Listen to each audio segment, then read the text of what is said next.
something really good, a hot topic in the news this week. He's been charged with crime. This is a show where I try to educate real stories.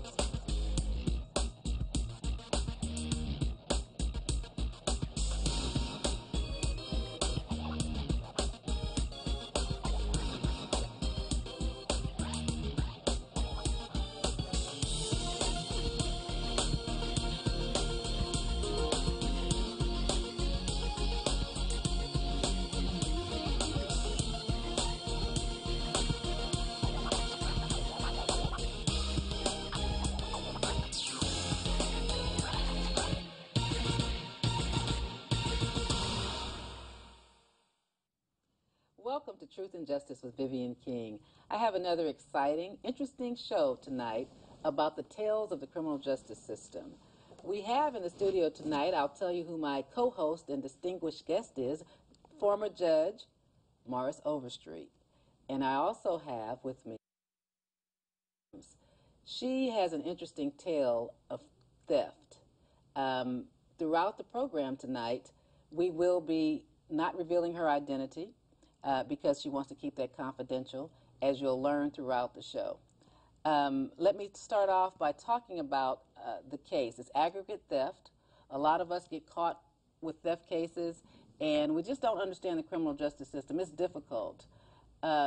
Miss Jane Doe, throughout the show, will share with you her experiences in the criminal justice system.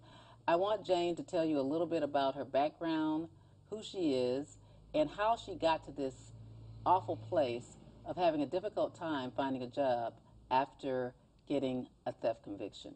So let's talk, Jane, about your case, please. My case goes back quite a bit. It's about 14 years old. Back in 1998, is that correct? 1998. Mm-hmm. And you were working for a company. How old were you in 1998 when you started working at this company? I don't know. I'm 46 now, so whatever that was. But that was probably when I was probably in my 30s. Early 30s? Early 30s. Tell me about your educational background. I finished high school. I did college as well. I went to college for 2 years. I didn't finish college because I ended up going and meeting someone and getting married, thinking it was the perfect relationship. So I got married and started working, and then in the time we moved back to Houston and stayed there, stayed here in Houston from that point on. And then I got the job at the company I was alleged theft had taken at. Okay, and we won't call the company name. Okay, so we'll just keep it anonymous. But it was a company. And what were your job responsibilities at this company? At the time when I was hired on as a receptionist.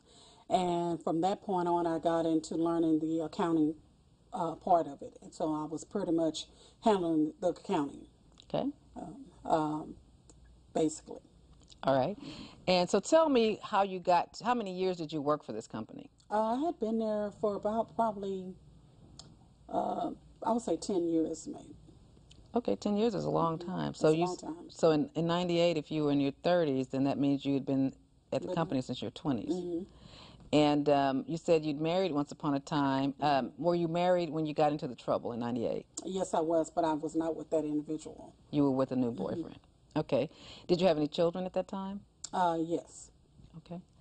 So tell me what got you into a desperate situation that would get you charged with theft. Well, you get off into relationships, and you're thinking that in order to show that individual, well, I know I can provide this or I can do that, and you're like, okay, well, actuality, that person's not really bringing that much money in. You think, okay, well, he wants this, he wants that, he or she, I'm just saying that, but he wants this, and I'm sure I can provide it.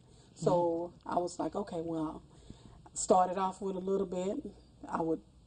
It was a little bit at one while, and then after a while, it was just ongoing. It was never a stop, you know what I'm saying? It was like you got away with it one time, you continue on and doing it again.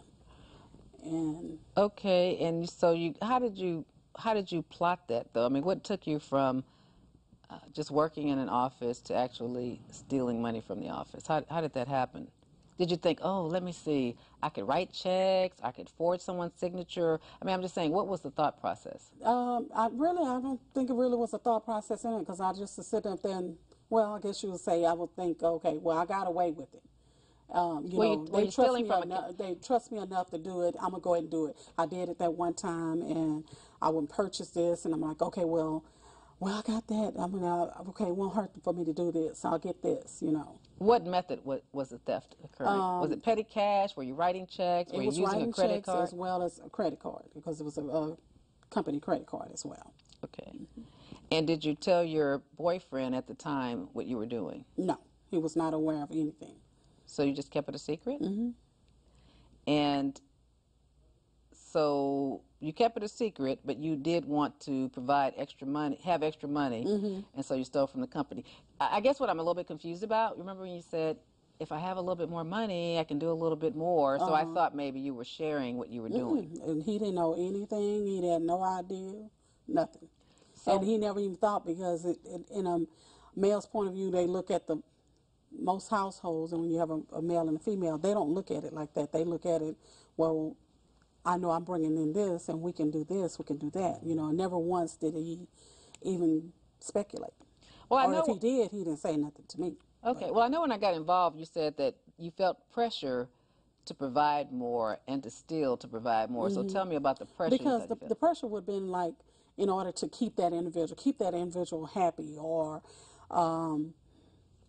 men or stray, and they're like, okay, well, in order to make him happy, well, I'll go out and buy him this, or I'll go out and buy that, or I was comfortable where I was staying at, and he was like, oh, well, we need to get a house. We need to try and get a house. I'm like, okay, well, let's try and get a house, and try and save up.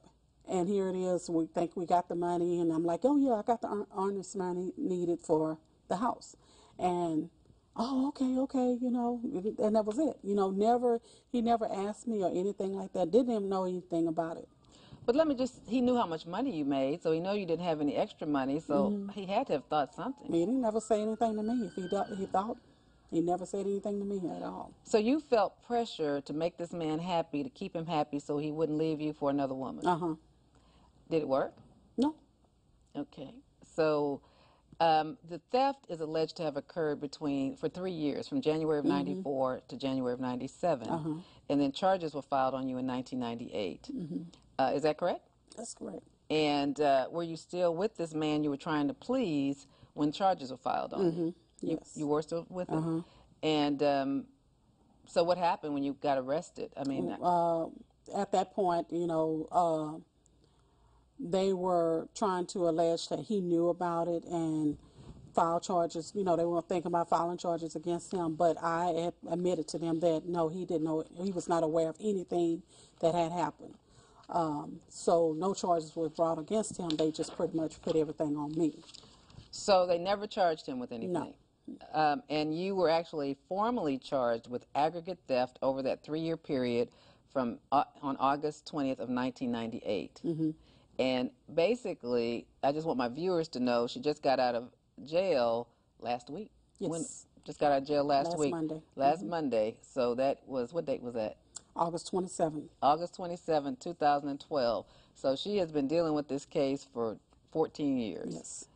And let's talk about that a little bit. So you had this case from August of 1998, excuse me, until it was settled December 1998. Is that correct? That's correct. And how did you approach hiring a lawyer?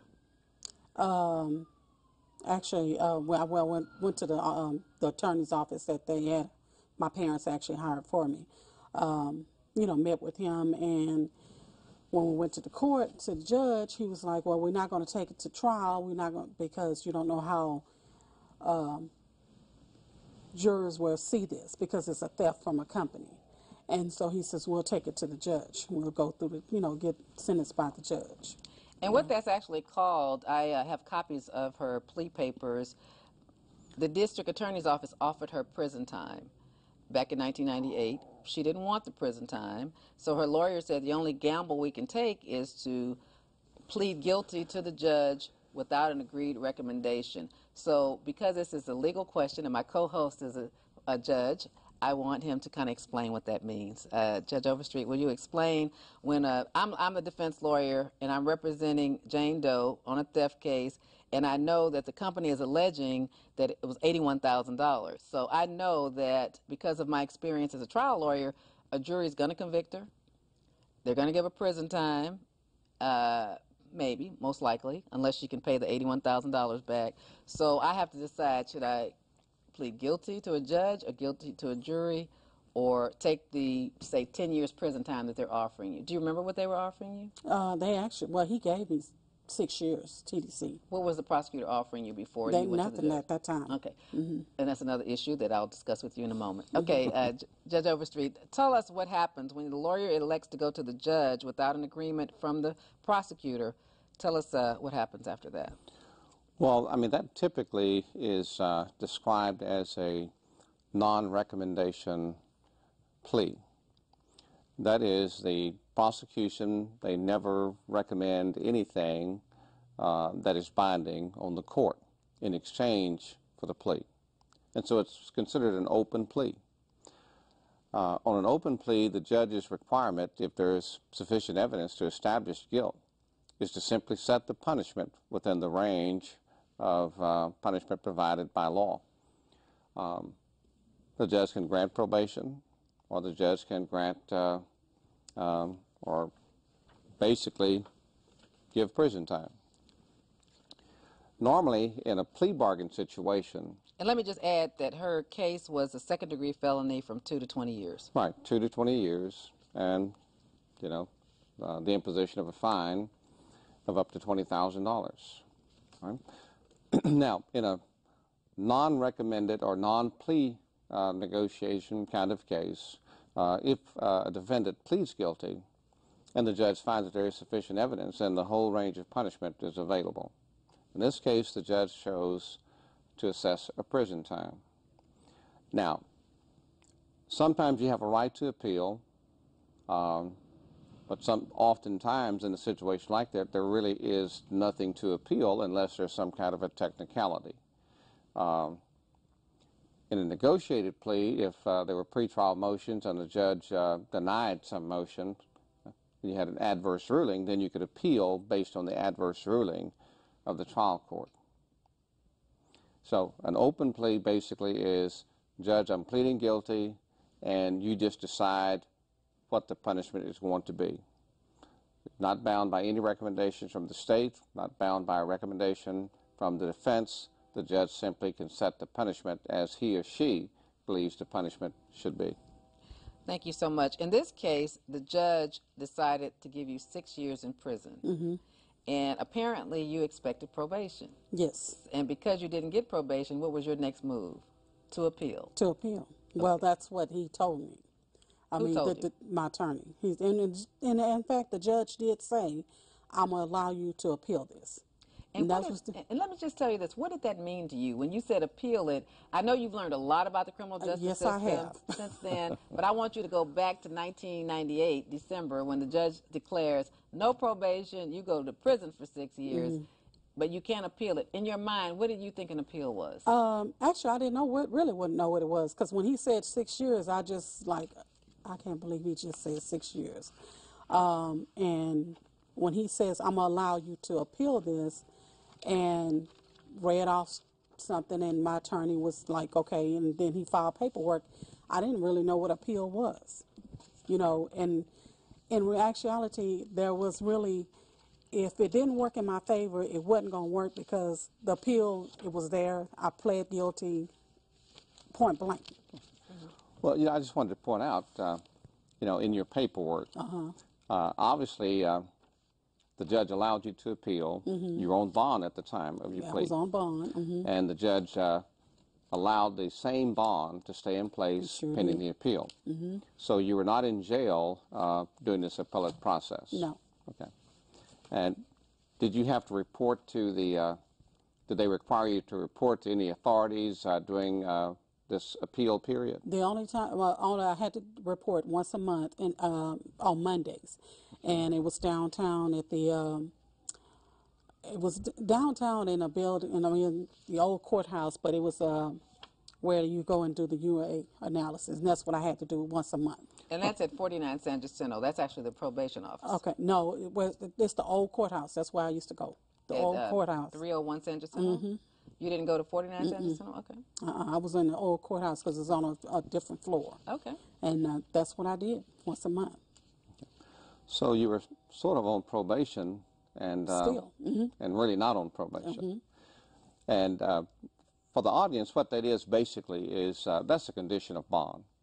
And the judges normally say, well, if you're going to be out on bond, then I'm going to require you to report so I can be assured that you remain a law-abiding citizen while you're out on bond. And so typically, a urinalysis, a random urinalysis, is done on individuals who have either appeal bonds and oftentimes those on regular bonds. And I'm sure the listening audience has heard a lot about the probation department in the last couple of weeks and you know, their drug testing and things of that nature, which led to the resignation of the chief probation officer, the director of the probation department, because of problems with their drug testing, the results, and how they were handling them.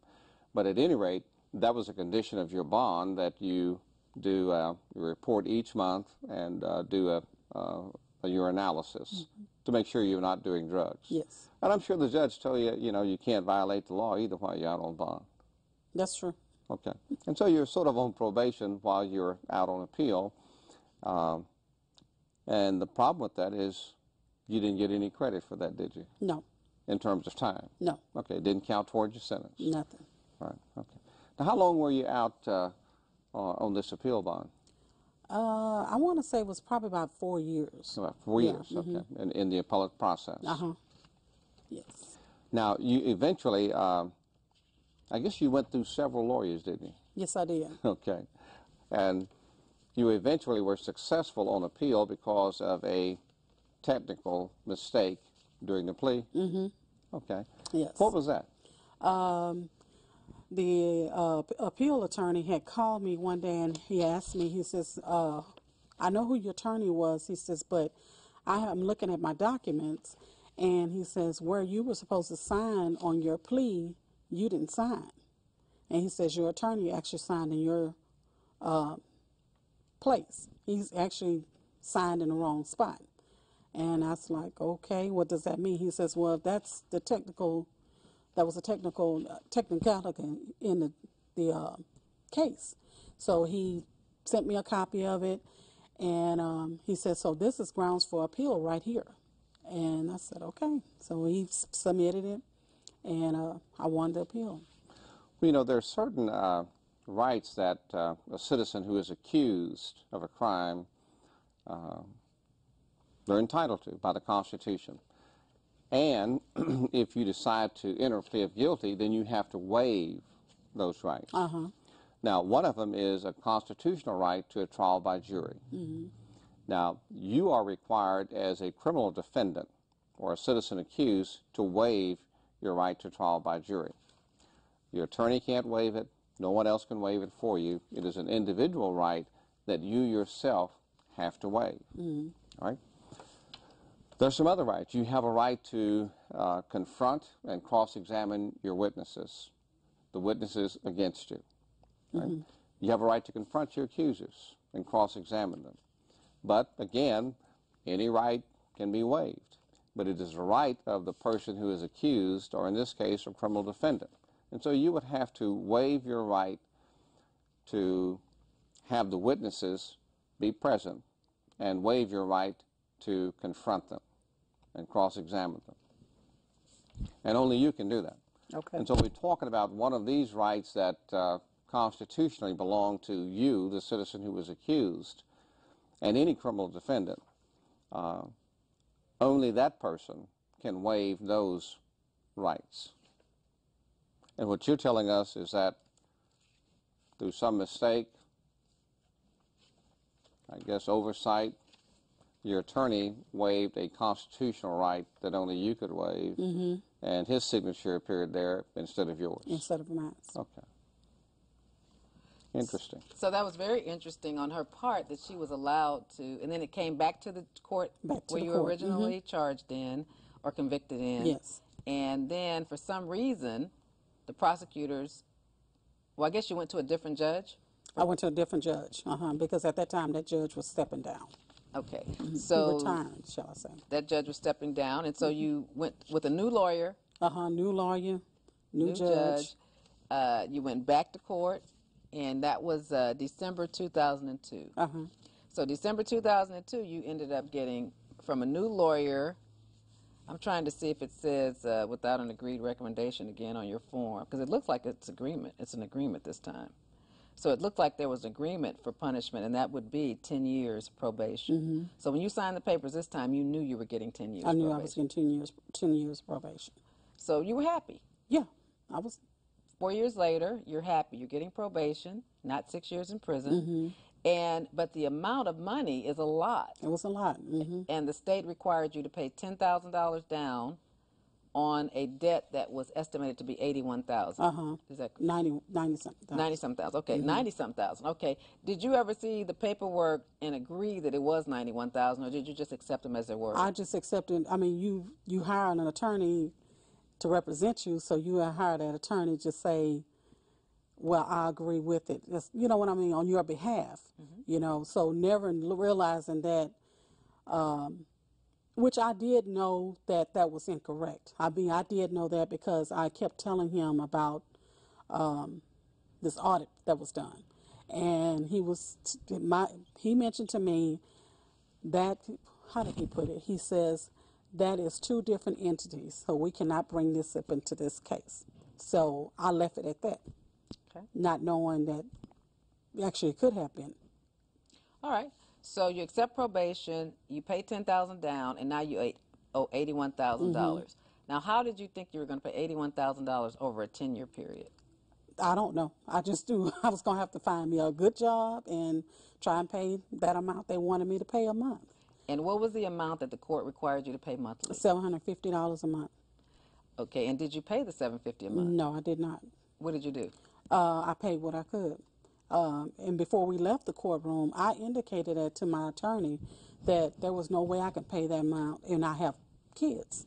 I had an infant, matter of fact. And he says, okay, well, I'm going to talk to the judge. I'm going to talk to the judge. And he went to the judge, and he asked the judge, indicated to the judge, my client is not going to be able to pay that amount to be able to survive and still, live and have a household. And the judge mentioned to me, and her words were, I don't expect you to. She said, but I do expect you to pay what you can. And so she says, and I'm saying that, she says, I expect you to do everything that you're supposed to do, but I do expect you to pay what you can. All right, so let's fast forward. Did you have any other probation violations? Besides the restitution?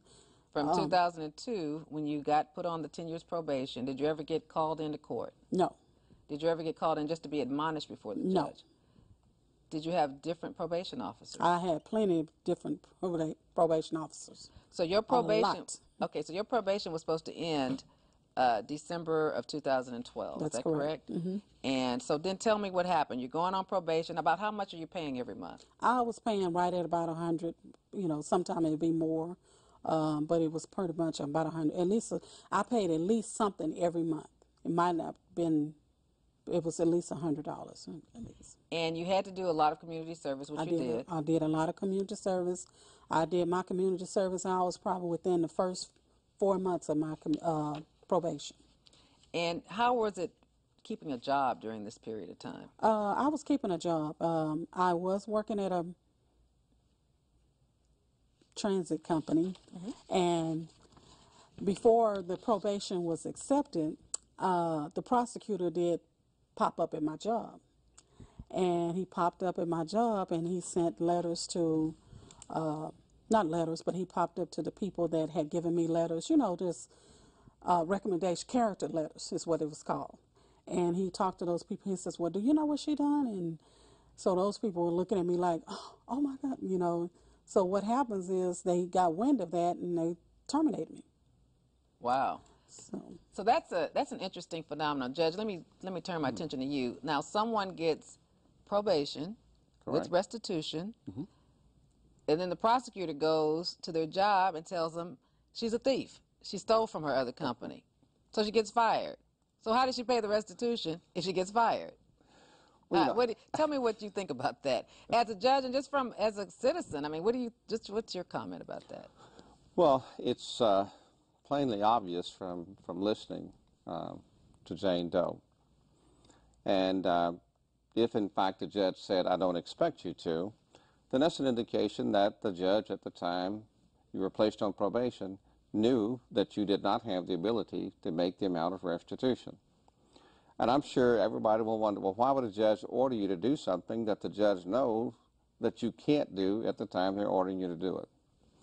Well, I guess the only defense is, well, the judge has to order you to do something to make restitution. After your probation ends, of course, the judge has no authority to make you do anything. So typically what the judge will do is take the amount of restitution, the court cost, your fine, if any, and your probation supervision fees, and divide it by the number of months that you have on probation, and that's what your monthly payment will be, with the idea that you're going to satisfy all of the restitution before your probation expires. And of course, you know, your probation fees is just going to be as long as you're on probation. Now, to have a prosecutor go out to the job where you're employed and reveal to the employer that you're a convicted thief or convicted of any kind of crime probably is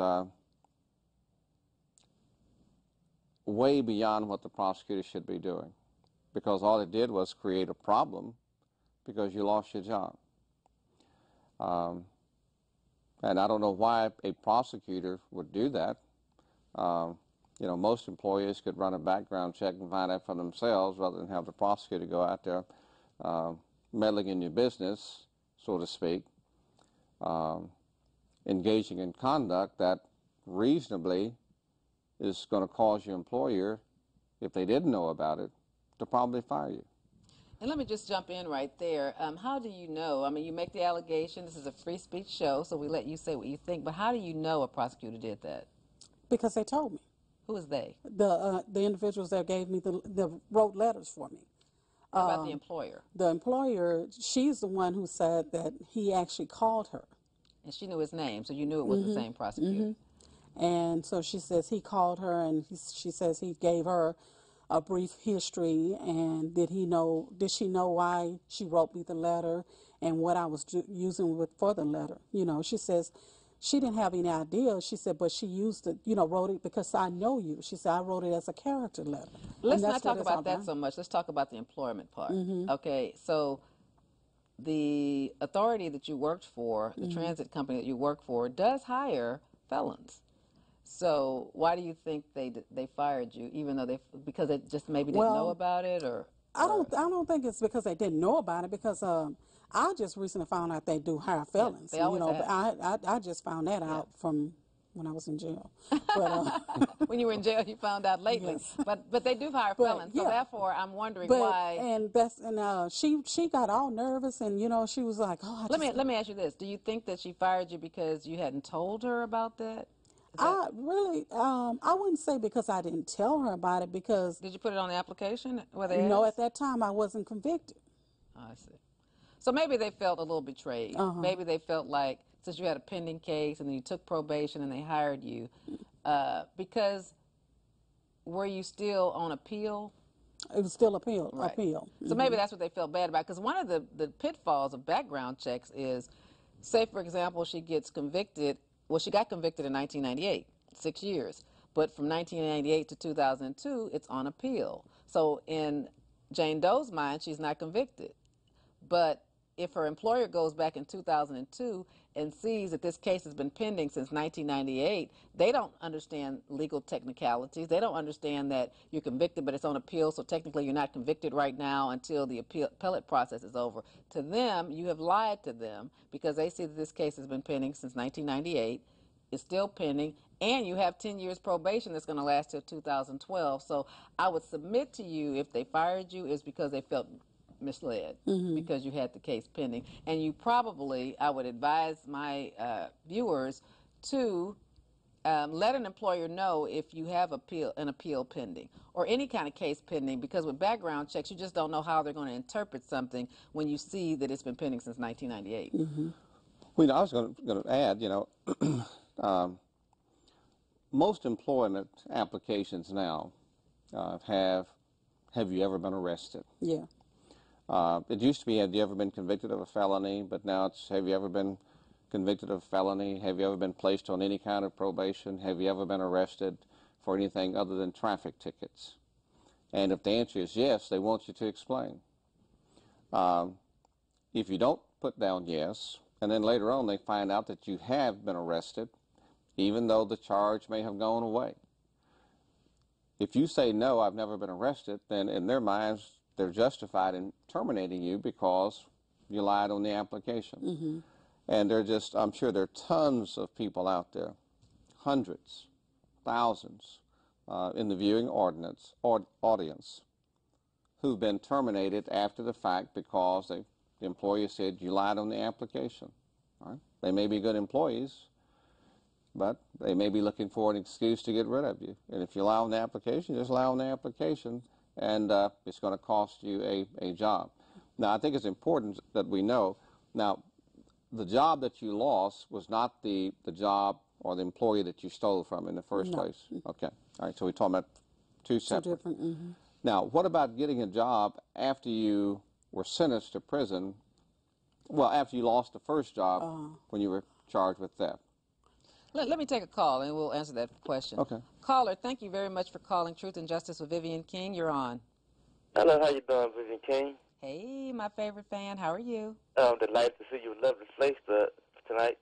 Thank you. We were rushed tonight, so thank you. We were rushed getting here. What do you think about the show tonight?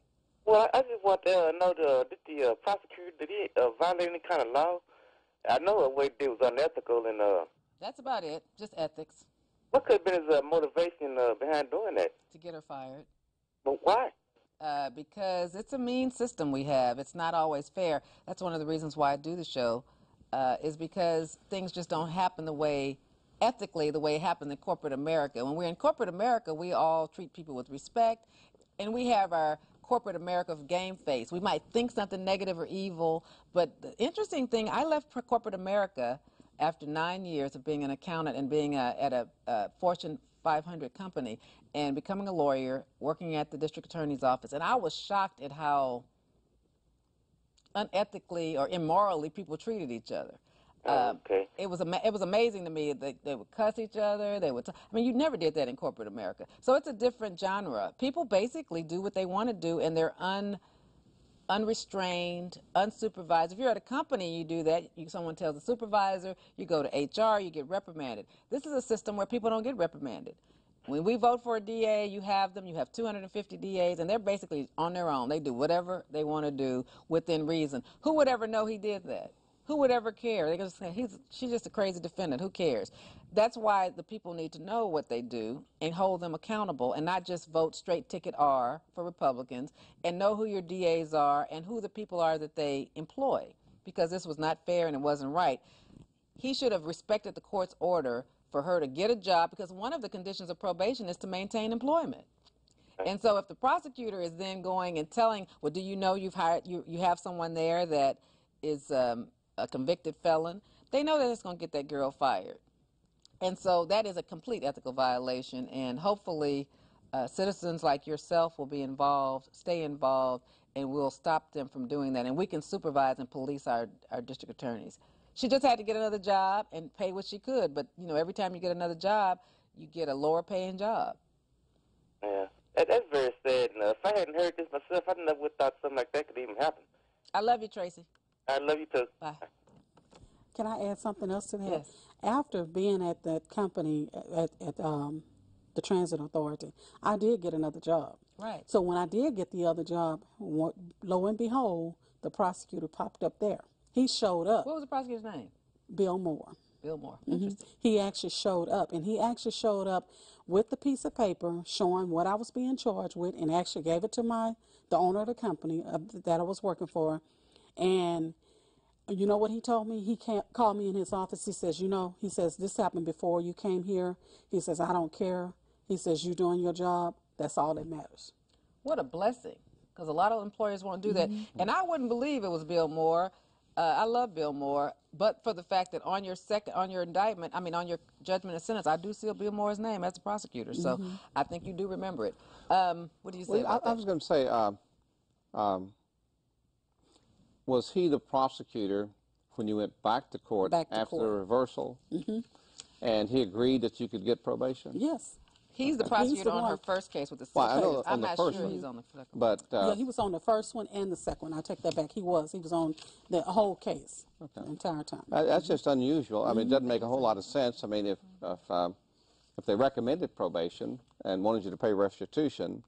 Let me just say this. I'm looking at the judgment and sentence. It's showing Lisa Andrews was the prosecutor on the second case. So Lisa Andrews might have been the one that agreed to it. She, Jane Doe might think that it's Bill Moore because he was in a special division, so he probably brought the file there and gave it to the court. He brought the file and gave it to the court, but he probably let the prosecutors in that court negotiate. Oh, okay. Because Lisa Andrews is a lot more reasonable. Because he did come. Yeah, he came, but he was not the one that stood there. Lisa Andrews is the lawyer is a prosecutor that stood up with your new lawyer in 2002. Yeah, I was going to say, yeah, it had a different prosecutor in 2002. But even though it was a different prosecutor, he probably why kept did he the case. go above and he was beyond supervising again? Well, he's a supervisor. I mean, he's a supervisor. He was supervising the case, but he probably let Lisa handle it the way she wanted to. Lisa's now a defense lawyer. Bill is still a prosecutor, a very good prosecutor. I am kind of surprised that he would do that because he doesn't seem to be vindictive at all. So it must have been something about this case that made him go above and beyond the call of duty. But by the grace of God, you got another job, and you were able to stay at that job for a very long time. Very long time until I had this year that I had to resign. So this year when you went to jail again. So let's fast forward because we're getting into our last 30 minutes. Okay. Of you rocking on for 10 years, paying your restitution, supporting your children, not living where you thought you'd live at this age, because like you said, you're 48 now, having this big bill over you. Tell me what happened to cause you to get arrested this year in 2012. What happened was I've in the process of this. I'm sorry, I got another call. Okay. Caller, you're on. Please lower your radio and just talk to us in the phone. I mean your TV and talk to us in the phone, please. Hi, can Attorney Overstreet give us some statistics on the number of cases that are reversed by the Court of Criminal Appeals and how long that process takes when it does happen? Well, first of all, let's talk about the structure of the appellate system in Texas. You have the trial courts. In most counties, you have county courts at law, and you have district courts. The appellate courts are 14. There are 14 of them geographically around the state of Texas. In the Harris County area, you have the 1st and the 14th Court of Appeals. The 2nd Court of Appeals is in Fort Worth. The 3rd is in Austin. The 4th is in San Antonio. The 5th is in Dallas. The 6th is in Texarkana. The 7th, Amarillo. The 8th is in El Paso. Then you have the 9th and the 10th in Beaumont and Waco. And the 11th and 12th are in Eastland and Tyler, Texas. And the 13th is down in South Texas. So depending on where your trial court is, you have a direct appeal to one of those 14 courts of appeals. The average appeal in terms of trial court to the Court of Appeals is going to take about 2 years for a disposition. Sometimes it can take longer, but 2 years, that's pretty quick. If a conviction is affirmed in one of the 14 courts of appeals, if it's a non-death penalty case, then it goes to the Texas Court of Criminal Appeals on what we call a petition for discretionary review. Recent history, the last 10 years, the court has accepted very few petitions for discretionary review. That is, they have decided not to hear a lot of cases. Probably 10% or less of the cases that the court is asked to hear will they hear. When it comes to reversals, probably less than 10% of the cases that they agree to hear are reversed. So about 95% of the cases that end up with convictions in the trial court, the defendant remains convicted without relief on appeal. And let me add something to that. That's a great question, caller. It appears to me, in my 20 years of being a lawyer, criminal lawyer, 3 years as a prosecutor, 17 years as a defense lawyer, that because of those statistics, prosecutors and judges kind of do what they want because they know that only approximately 5% are ultimately going to be reversed. So, therefore, the court usually writes the law, or writes the opinion to affirm the decision of the trial court or what happened at the court. And so, lesson learned, and my approach to trying cases is shoot my best shot at the trial level. Because if you can get a jury to acquit you, or whatever deal you can get, that's the deal that you need. Because a lot of people will say, I'll plead and I'll appeal it. Because they think that an appeal is a court of appeals. One of those 14 courts of appeals that Judge Overstreet just talked about is going to reverse it. Courts of appeals are like a grade card for the judge and for the prosecutors. The judge at the trial level is the referee between the parties. And generally, the court of appeals is saying, did that referee call the plays properly? That's basically what they're doing. They don't substitute their judgment for the court or the DA or the jury in terms of what the sentencing is. Basically, they're looking to see if the process was fair. Did evidence come in that should have come in, or did it not? And was it so egregious that it should be reversed and given that person a new trial? Most people think the Court of Appeals can say, okay, you got 6 years, we're going to give you probation. They don't have that power. That's not the way the process works. So I just wanted to add that. Yeah, and that 5% may be a little high. You know, there are statistics, written statistics. I didn't think to look at them prior to the show tonight, but the success rate on appeal is very, very low, and that's sad. It used to be a little higher, but it never was really high. Most persons who are convicted in appeal do not get relief on appeal. Wow. And so that's an interesting point to note and to be aware of. And that's why it's so important to exercise your constitutional right to a trial if you're not guilty, and to make sure that you have the best lawyer that you have representing you. But understand that the criminal justice system is not designed for guilty people to go free. I mean, but what we do want to do, and what a lawyer's job most of the time is to reinvestigate a case. So in Jane Doe's case, the reinvestigation would include going through all of the paperwork to make sure that it was in fact a forgery, and in fact that she had actually stolen it. 'Cause sometimes companies will throw in extra things just so they can have a bigger loss. What I discovered when she was in jail, Jane Doe was in jail, and they wanted her to either pay the $81,000 or however much you owed, or the judge was going to put her in prison. And that's hard to do because we're really not supposed to go to prison for owing money. So we were gonna have a hearing to show that she couldn't afford to pay more than she paid. Where her lawyer made a mistake in 2002, when the court ordered her to pay $750 a month, and she couldn't, and the judge supposedly said from the bench, well, just let her pay what she can. That should have been documented, and it was not documented. It should have been documented by a court reporter writing it down, or been written down in her written probation, but it wasn't. What's written and what the judge has now in the court, it's another judge now, a third judge looking at it in 2002, just sees that she never tried to pay over 10 years anything more than $100 a month when she was ordered to pay $750. What I discovered, though, was, and the company she stole from was not being honest with the court. She was paying, when she would pay the restitution of $100 a month, say, to probation, then they actually in turn send the money to the company that she stole from. What I discovered through speaking with Jane Doe in jail was that for 13 years, the IRS had taken her tax return. They had taken almost all the money that she owed. And so she signed a notice, an order to release her tax returns to me and her father, and we saw that, and we got records that the company in March of 1997 had also turned in this $80,000 loss to the IRS, and they had taken the loss on their tax return. They gave all of her personal information. So when they took the loss from their tax return, I realized to the court, they're getting double paid. They've already taken it out as a corporate loss, which means that went direct. That $80,000 came directly from their income that year. They didn't have to pay the taxes on it. And we got copies of 13 years of her tax return, where the IRS then, in turn, we recalculated her tax return every year starting in 1998. And if she was supposed to get $1,500, $1,200 back. They kept it, and they applied it to that loss that they had given to that company. So they took money, $1,500 a year from her every year. 98, 99, 2000, 2001, 2002, 2003, 2004, 2005, 2006, 2007, 2008, 2009, 2010. We discovered that they had taken it. So basically, I had to convince the court that they're getting paid twice.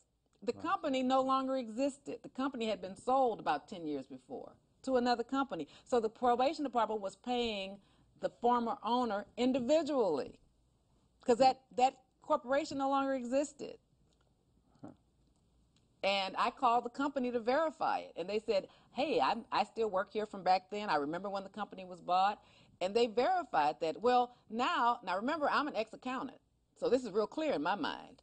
The courts are kind of funny about it, but they realize she's getting paid twice. I mean, he is getting paid twice. There's a problem with that. Yeah, there's a real problem. So because the court didn't really want to litigate this issue with the prosecutor, they didn't know what to do. I was real clear about it. And there's federal case law, because I've been dealing with a lot of mortgage fraud cases, where the federal court actually has case law and a statute about offsets. Correct. And so I was going to use the plenary power of the federal court system to bring it in here. So they just decided, forget it. The court can punish her with 6 months as a condition of probation. We're going to give her 6 months as a condition of probation. Ain't nothing you can do about that, Ms. King, because the judge can do that. And then we'll just dismiss her case, and she doesn't have to pay that $80,000 or whatever much amount was owed. And that's what she did. So she's been in prison until last week doing 6 months as a condition. So, Judge, I think we have about 15 minutes. Let's talk about a judge's power to add conditions to probation, like jail time day for day. Okay. Well, you know, I think that was probably an abuse because it was clearly couched in a term where it appears that a judge can do something as a condition of probation. But usually that late in a probation is because the court has found some sort of violation and then want to somehow punish without revoking the probation. Now, the interesting question that your case brings up is what happens when a person is ordered to pay but can't pay? Well, back in the 70s in a case called Tate versus Short, the U.S. Supreme Court said you can't put somebody in prison because they owe a debt. All right? Now, the state can make as a condition of probation and add as punishment, you know, fines and court cost and restitution. And if that's a condition of probation, you're required to pay it as a condition of probation. But if you can't pay it, the state can file a motion to revoke, all right, which they did in your case. Then the state has to show that it's intentional not to pay on your part. If they can show that, then the burden will shift to the probationer. An affirmative defense, then the probationer has to show that they really just don't have the ability to pay. Now, what you've described to me on its face, you met that burden, that you just didn't have the ability to pay $81,000. Now, if you meet that burden, then the probation shouldn't be revoked.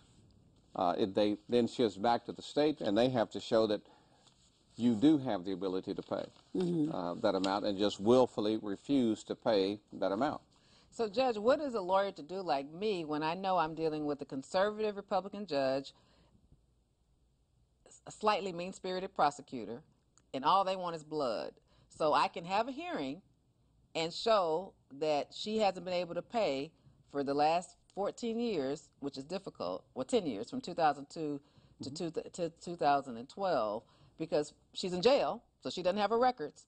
Right. And so the best we could do was to get her to sign permission for us to go to the IRS to get copies of their tax returns. And what made it even more difficult when we did that was it's not in the form in which lay people are used to looking at it. It's in a report form. So only us accountants could read that because it's not real clear. But we see that they had assigned account numbers for this theft, and this money was being transferred out of her account to this account number for the employer. And I had all the records. So they did trust that, but it was difficult. So then I have to say, well, she couldn't afford to pay. I could show that by tax returns. but I don't know if I could have gotten her living expenses and things like that while she's in jail and having to get it way back when. You understand? Right. So I'm thinking I'm going to lose. And even if I lose, the court is telling me, Ms. King, you've worried the heck out of us. We believe you. We've never heard of this. Thank you. You've educated us. We know you're smart. We know you're an accountant. But I can still put her in jail for 6 months. So I'm going to do that. Right. A clear, in my opinion, clear abuse of discretion. So what was the point in me having a hearing? So, on the 'cause trial even after the judge's hearing, part. the judge still could have done that, right? Right. Judge still could have done that. And Even if they found she had no ability to pay. And then, of course, you're left with, you know, a protracted appeal, which would take you, if you look at this 2-year period we're talking about through the Court of Appeals, would be way beyond when you would have terminated your probation. If you didn't get relief at the Court of Appeals level, then a petition for discretionary review to the Texas Court of Criminal Appeals, way beyond when you would be terminated from probation.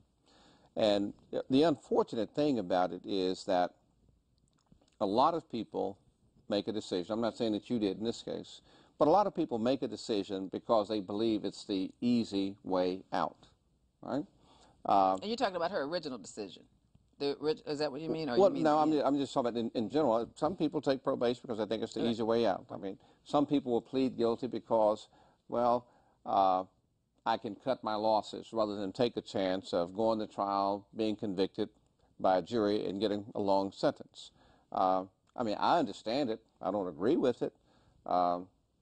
If I were not guilty of something, I just wouldn't plead guilty. I mean, you just have to put me in prison for the rest of my life. I just wouldn't plead to something that I didn't do because I thought it was the easy way out. And most citizens who are accused of a crime don't really understand the consequences of a conviction, what it's going to do to them, how it's going to affect their rights, their civil rights, the right to vote, the right to have a license, Carry a the right to handgun. certain areas of employment, you know, handgun, the whole works. And so all I can say is, you know, the lawyer just kind of has to keep fighting. Now, you were in a tough situation because you were talking about the last year of a 10-year probation sentence. And the judge used or abused discretion, in my opinion, to impose a jail sentence as a condition of probation. And then unsatisfactorily terminated her. Yes. Right. It's just the condition of probation, a jail sentence, is in lieu of revoking your probation, I'm going to give you a taste of jail because I found that you violated something, and it would be in the best interest not to just revoke you and make you serve 10 years, but serve a period of time. Okay. I don't think from what I've heard that the judge found that you had willfully violated your probation. Yes, it's true you didn't make the restitution payments, but what I'm hearing is you didn't have the ability to make the restitution payments. Or maybe pay the fine and court costs. It seems like the fine and court costs, whatever it may have been, should have been all paid by then. And so I don't understand what the probation she paid all department. that. Okay, it was all paid. Yeah, she paid everything except the money, and the court was looking at the fact that it wasn't that $750 that had been plaguing her for 10 years, and no one had ever complained about it until her 10 years was almost up. Okay. Let's take a quick call. Caller, thank you for calling Truth and Justice. You're on. Yes, ma'am. I called about four months ago. I watch your show whenever I'm in town. Yes, sir. This question is to the retired, your guest. Yes, sir. Yeah. The honor. Yes, I'm listening. This is typical fanfare in Harris County. For instance, now that you're retired. And he was in Austin, too. He was at the Court of Criminal Appeals in Austin. This would not even take place like places like in Travis County, correct? Or situation? Well, Justice in Harris, I grew up in the legal system in the Texas Panhandle, in Amarillo. And it seems that I'm convinced it's just really different here in Harris County. The district attorney's office in the past has been very, very, very, very conservative.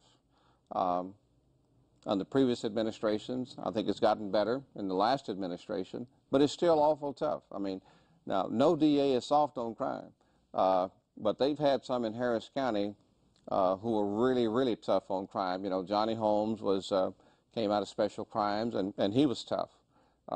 This was the death penalty capital of the world. And then Chuck Rosenthal kept it going. He was tough. The present DA, Pat Likas, has instituted some reforms in that district attorney's office, but she'll be leaving office, you know, December 31st of this year because she lost the primary. So it's a tough office here in terms of their prosecution. The office is so large that it appears to be out of control at times. It's very difficult to manage that many people and keep them on the straight and narrow. What we have seen in Harris County is a constant flow of young folks coming into the DA's office, staying there a few years, prosecuting cases. A judicial appointment will come open, and then the governor will appoint someone, and so that one day they're a prosecutor, and the next day they're the judge. Yep. And what you end up with is a prosecutor wearing a robe, and that's why the system is so tough here in Harris County. And that's and not to cut you off, but the judge that's in that courtroom now, when I was going to court back in '98, she was a prosecutor in that same court. Absolutely. And I remember her. Absolutely, she was. And when I she saw went from being a prosecutor to appointed as a judge. And that's the way that goes in Harris County. Mm-hmm. So everybody's on the same side. It's the prosecutor, it's the judge. Many prosecutors are married to judges. Judges are married to judges. And so you just have one culture looking at the rest of the country, the rest of the culture. Yeah. And it's not enough diversity. And that's one of the reasons why we have a problem. Let's take a quick call. I know we're getting toward the end. Caller, please state your comment. Yes, I was just wondering if what they thought about expungements, if that would help the guest tonight at all. She can't get her case expunged because she's a convicted felon. And so the only thing you can get expunged, and I'm glad you asked that. That's a very good question, because I get calls all the time at my office. One of the reasons why I have the show is because all the calls I get, and I want to answer them. Well, you see them in the paper now, sort of. Yes, sir. Expungement of the week. Yes, sir. What you do is, if she would have gone to trial and got found not guilty, it would still be on her record. You'd still be able to print a record. You'd still see everything that happened. And at the end, it might say the disposition was acquitted, but the paperwork is still there. So human resource people might be 22 years old. They just see she got a hit, it was for theft, or it was for murder, or it was for robbery. They don't even see that it was she was acquitted because the activity is still there. So an expungement means deleted from everything, So it should only be dismissals and not guilty. Those are the only two things under the law, under the government code, that you can get expunged. Oh, I see. It has to be something that shouldn't have happened, or an arrest that you never got prosecuted for and is still coming up on the National Crime Information System. And so you have to pay to get it taken off your record, even though you were found not guilty. But if you take probation for something, that are not guilty, not guilty or acquitted by a jury, or dismissed, like she could have been going to court for a long time, and the employer realizes that it wasn't her stealing, it was somebody else. And they realized that she wasn't, say she got a good lawyer and she said it wasn't her. Her issue was not saying it wasn't her. Her issue was having the right amount of restitution, because she doesn't think the amount was right, and the punishment that she got, and being under this for so many years. That was the problem. At the end, her parents were going to mortgage their house to pay this money off. By the grace of God, she hired me, an ex-accountant, and I went and investigated it and found out that this offset, she had been paying the IRS for the last 10 years, and the IRS had been transferring it to the company's account where they had taken it off as a loss. You don't get to get paid for it twice. Do you understand? I understand completely. And they never told it. This man was getting paid individually. He had sold that company 10 years ago, because this happened 14 years ago. Oh, my goodness. He had sold it. He was getting a check individually, not this company, and his company took the loss. The paperwork is from a company. They were sending the restitution to a man at his house. So, and none of her lawyers had ever investigated that. None at all. Maybe he should be charged with theft. God bless you. Thanks for calling, and watch us next week. Thank you for answering my question. All righty. Take care. But anyway, we're getting the signal to wrap it up. And so do you have any? Tell us quickly, while we're going off, why you think that people should not get involved in the criminal justice system and what you've learned. Because it's not fair. I don't care what nobody say, because one thing I can say, Being in Harris County Jail for the last 6 months, it teaches you a lot. I've learned that a lot of people get on probation. They set probation up as to be a failure. If you know you can't do it, don't do it. I mean, I did it, but that was because I knew I could do it. Right. You know, but there are a lot of them that were in there on violations where they got another case. I didn't catch another case. And, you know, they'll look at me like, well, if you didn't catch another case, why are you in here? But it's just because that's the way the system works. Thank you so much for watching.